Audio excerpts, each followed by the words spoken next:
జామియా మసీద్ సంబంధించిన 13 ఎకరాల 20 సెంట్ల భూమిని ఏదైతే వక్ఫ్ బోర్డు ఆధ్వర్యంలో ఉన్న ఈ భూమిని కూడా కొంతమంది కూడా ఇప్పటికే దాదాపు ఒక 60-70 అంకణాలు కూడా అనేకాంతమైంది దాన్ని కూడా ఏదైతే వక్ఫ్ బోర్డు అధికారులు కూడా నిన్న వచ్చేసి సర్వే చేసి ఈ రోజు ఆ జంగిల్ క్లీన్ చేస్తున్న పరిస్థితి కూడా ఉంది. అయితే మనం చూసినట్టయితే ఇక్కడ ముస్లిం మైనార్టీ నాయకులు కూడా ఉన్నారు, వాళ్ళని అడిగి కూడా తెలుసుకుందాం. సార్ చెప్పండి సార్, ఏంటంటే ఇది ఎందుకని ఈ రోజు మీరు ఇది క్లీన్ చేస్తున్నారు? అందరికి నమస్కారం అండి. ఏదైతే ఇప్పుడు మనం ఈ స్థలంలో ఉన్నామో ఇది కొన్ని వందల ఏళ్ల నుంచి మన నెల్లూరులో ఉన్న ప్రముఖ జామియా మస్జిద్ దానికి సంబంధించిన స్థలం. ఇది వక్ఫ్ బోర్డులో ఉంది. ఈ స్థలంలో ఎవరైతే ముతవల్లి ఉన్నారో ఈ మౌజన్ సర్వీస్ లో ఉందో ఇక్కడ పండించే పంటని వచ్చే ఆదాయము, ఆ పంటలో వచ్చే ఆదాయంతో మసీద్ ని మెయింటెనెన్స్, వాళ్లకు శాలరీస్ జీతాలు ఇవ్వడము, మిగిలింది ముస్లిం కమ్యూనిటీకి వాడడము, ఎవరైతే ముతవల్లిలు ఉన్నారో వాళ్ళు కూడా కొద్దిగా వాడుకోవడానికి ఇది దీని సారాంశం. అలాంటిది ఇప్పుడు నేడు నెల్లూరు చాలా బాగా విస్తరించిపోయి ఉంది. ఇప్పుడు మీరు చూస్తున్నారు ఇది స్థలం పక్కనే ఇటు కానీ ఈస్ట్ లో కానీ వెస్ట్ లో కానీ నార్త్ లో కానీ సౌత్ లో కానీ ఈ స్థలం వదిలేస్తే చుట్టుపక్కలంతా బిల్డింగ్స్ అపార్ట్మెంట్స్ ఉన్నాయి. ఆ బిల్డింగ్స్ లో కూడా కొద్దిగా ఈ స్థలంలో రావడం జరిగింది.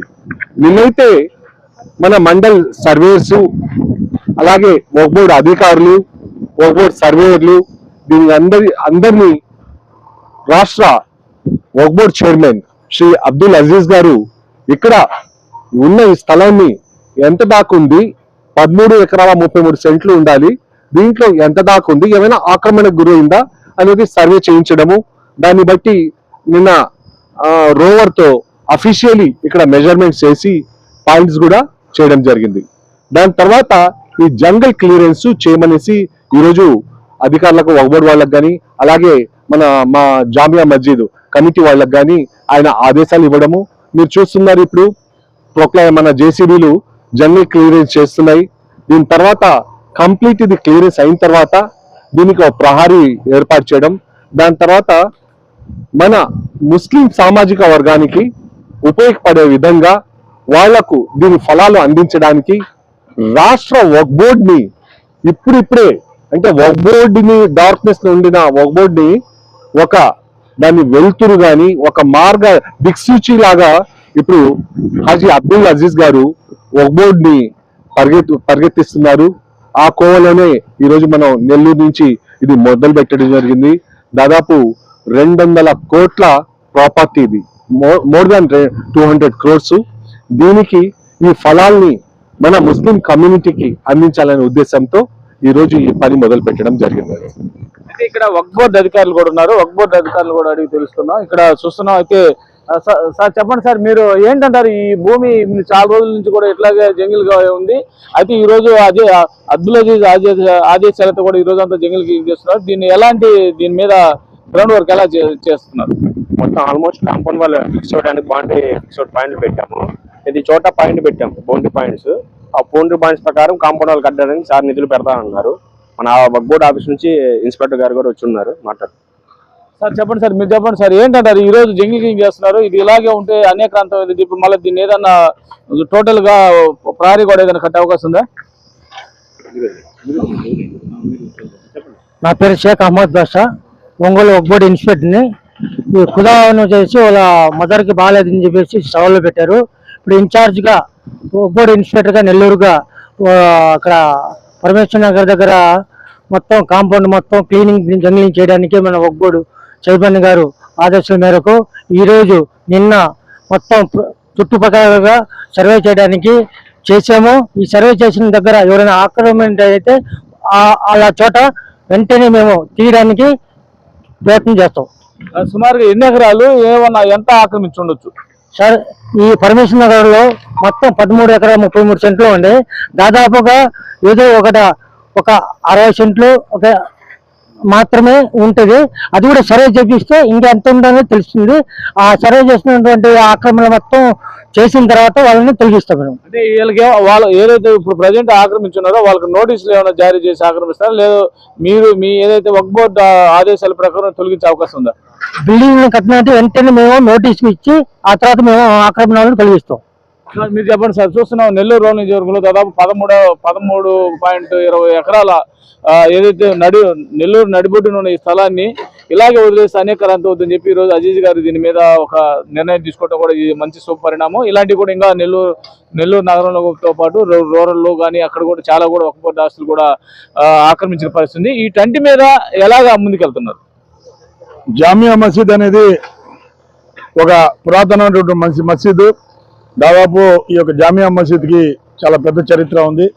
దానికి ఉన్నటువంటి ఏదైతే ఆస్తులు ఉన్నాయో దాదాపు ఒక 20-30 సంవత్సరాల నుంచి ఈ యొక్క జామియా మసీద్ ఆస్తి ఎక్కడైతే ఈ పరమేశ్వర్ నగర్లో 13 ఎకరాల 33 సెంట్లు ఉందో ఈ యొక్క స్థలం మొదటి నుంచి కూడా ఈ యొక్క సాగు లేకుండా పడి ఉంటుంది. ఎందుకంటే కారణం ఉండేటువంటి ముత్తవెల్లి ఇక్కడ ఉండకపోవటం, మసీదుకి సంబంధించినటువంటి కమిటీ గతంలో వీటి మీద ప్రత్యేక శ్రద్ధ చూపించకపోవటం, ఇలాంటి సందర్భాలు జరిగినాయి. అయితే అనేక పార్టీలు కానివ్వండి పేదలకు ఇళ్ల స్థలాలు ఇవ్వాలని, కొంతమంది మైనార్టీ నాయకులు దీన్ని ముస్లిం స్థలాలే కదా ముస్లింలకు చెందుతాని ఇలా అనేక మంది వచ్చి ఈ యొక్క స్థలాలు పావులకి పేదలకు ఇవ్వాలని కోరినప్పటికీ ఆ రోజున్న పరిస్థితి చాలా మంది నాయకులు వీటిని అడ్డుకట్ట వేసి యొక్క ఆస్తిని కాపాడటం జరిగింది.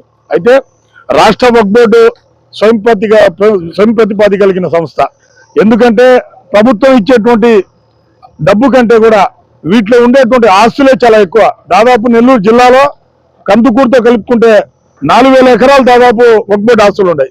దాదాపు దాంట్లో 50% వక్ఫ్ బోర్డు ఆస్తులు అన్యాక్రాంతమైనవి. ఎందుకంటే ముత్తవల్లిలు కానివ్వండి, ఏదో మౌదం సర్వీసులు ఇవన్నీ పట్టించుకోక సర్వేలు, అలాగే మన ఈ యొక్క డీలిమిటేషన్ కానివ్వండి, సబ్ డివిజన్లు చేసి ఏంటంటే కొన్ని సర్వే నెంబర్ తారుమారు అయిపోయి ఆ స్థలాలు అన్యాక్రాంతం అయిపోయి ఉన్నటువంటి స్థలాల్ని కాపాడటం కోసం రాష్ట్ర వక్ఫ్ బోర్డుని పరుగులు పెట్టేస్తున్నటువంటి పరిస్థితి రాష్ట్ర వక్ఫ్ బోర్డు చైర్మన్ అబ్దుల్ అజీజ్ గారు. అయితే ఈ యొక్క స్థలంలో నిన్నటి రోజున అబ్దుల్ అజీజ్ గారి ఆదేశాల మేరకు అఫీషియల్ గా రెవెన్యూ వాళ్ళు కానివ్వండి, వక్ఫ్ బోర్డు వాళ్ళు కానివ్వండి దీన్ని సర్వే చేయటం, ఈ సర్వే చేసి క్లీనింగ్ చేసి కాంపౌండ్ వాళ్ళకి ఎత్తి రాబోయే రోజుల్లో ముస్లిం మైనార్టీలు వాళ్ళ స్థితిగతులు మార్చడం కొరకు ఇక్కడ డెవలప్మెంట్ యాక్టివిటీస్ తీసుకురావటం, ముస్లిం మైనార్టీ పిల్లల కోసం చదువుకు ఉన్నతమైన పరిస్థితి తీసుకురావాలని చెప్పేసి అబ్దుల్ అజీజ్ గారు తీసుకున్నటువంటి నిర్ణయం యావత్ ఆంధ్రప్రదేశ్ రాష్ట్రంలో ముస్లిం మైనార్టీలు అందరూ హర్షించదగ్గ విషయం. కాబట్టి ముస్లిం మైనార్టీల యొక్క పరిస్థితులు మారాలి, వాళ్ళు ఉన్నతమైన చదువులు చదవాలంటే అబ్దుల్ అజీజ్ గారి తీసుకున్నటువంటి నిర్ణయానికి మేము ఖచ్చితంగా కట్టుబడి ఉన్నాం. ఈ యొక్క వక్ఫ్ బోర్డు స్థలాన్ని కాపాడేందుకు అబ్దుల్ అజీజ్ గారి వెంట ఎప్పుడైనా మేము నడిచేదానికి సిద్ధంగా ఉన్నాం. ఈ యొక్క 13 ఎకరాల 33 సెంట్లలో ఏ ఒక్క సెంటు కూడా అన్యాక్రాంతం కానియకుండా తీసుకునేటువంటి బాధ్యత అబ్దుల్ అజీజ్ గారితో పాటు మేము కూడా మరి ఈ యొక్క అధికారులు మమేకమై ఖచ్చితంగా ఈ కాపాడే ప్రయత్నం చేస్తామని తెలియపరుస్తాం. అంటే ఇక్కడ మనం చూసినట్టయితే పరమేశ్వర్ నగర్ లో 13.30 సెంట్ల ఎకరా ఇది దాదాపు 200 కోట్ల పైగా విలువ చేసి ఆస్తి. అయితే ఇక్కడ గత ఎన్నో సంవత్సరాల నుంచి కూడా ఇది జంగిల్ ఇలాగే వదిలేస్తున్నారు. అయితే ఇలాగే వదిలేస్తే ఇక్కడ ఇప్పుడుగా చూసాం దాదాపు 60-70 అంకణాలు 60-70 సెంట్లు కూడా ఆక్రమించి కొంత బిల్డింగ్ కట్టున్నారు, కొందరు ఫౌండేషన్ కూడా వేస్తున్నారు. అయితే ఇలాంటి కూడా ఇప్పుడే మనకు వక్ఫ్ బోర్డు అధికారులు కూడా చెప్పారు, ఏదైతే దీనికి సంబంధించిన 13.33 సెంట్ల ఈ భూమిని ప్రతి ఒక్క సెంటు కూడా మిస్ కాకుండా ప్రతి దాన్ని కూడా ఏదైతే ఎవరైనా ఏదైనా బిల్డింగ్లు కట్టినట్టు వాళ్ళకి నోటీసులు ఇచ్చి వాటిని తొలగిస్తాము.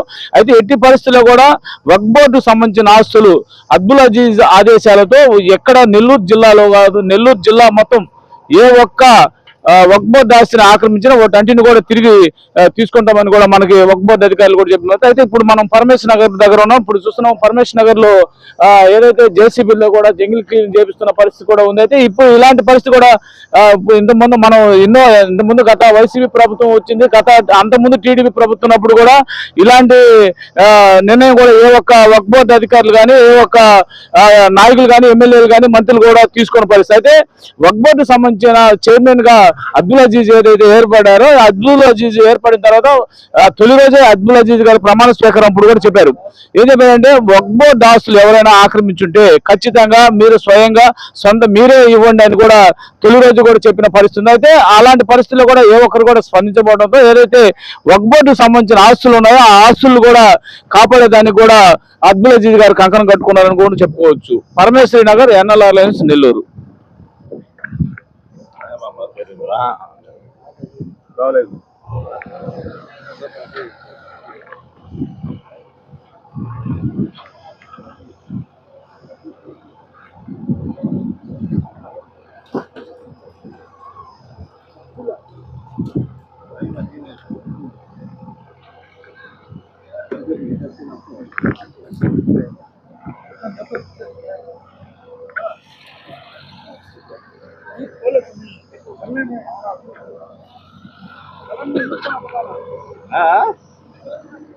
అయితే మనం ఇక్కడ పరమేశ్వరి నగర్ లో ఉన్నాము. ఇది నెల్లూరు రూరల్ నియోజకవర్గం కింద వస్తుంది. అయితే ఇప్పటికే దాదాపు ఇక్కడ దాదాపు ఈ 13.33 సెంట్ల భూమిలో కూడా చాలా మంది ఇప్పుడు 60-70 సెంట్లు కూడా భూమిని కూడా ఆక్రమించారు. అయితే నిన్న రాష్ట్ర వక్ఫ్ బోర్డు అధికారులు కూడా వచ్చి దీన్ని ఏదైతే మొత్తం కొలతలు వేసిన పరిస్థితి ఆ కొలతల్లో కూడా కొంత భాగం ఏదైతే ఆక్రమించిందో ఆ వాటన్నిటిని కూడా తొలగిస్తాము, ఖచ్చితంగా ఎవరైనా బిల్డింగ్లు కానీ కట్టుకుంటే ఆ బిల్డింగ్లు కూడా నోటీసులు ఇచ్చి వాటిని కూడా తొలగిస్తామని చెప్పిన వక్ఫ్ బోర్డు అధికారులు కూడా మనకు చెప్పిన పరిస్థితి. అయితే ఇలాంటి ఆస్తులు నెల్లూరు జిల్లాలో చాలా వక్ఫ్ బోర్డుకు సంబంధించిన ఆస్తులు చాలా ఉన్నాయి. ఈ టెంటిని కూడా కాపాడాల్సిన పరిస్థితి కూడా ఉందని కూడా చెప్పుకోవచ్చు.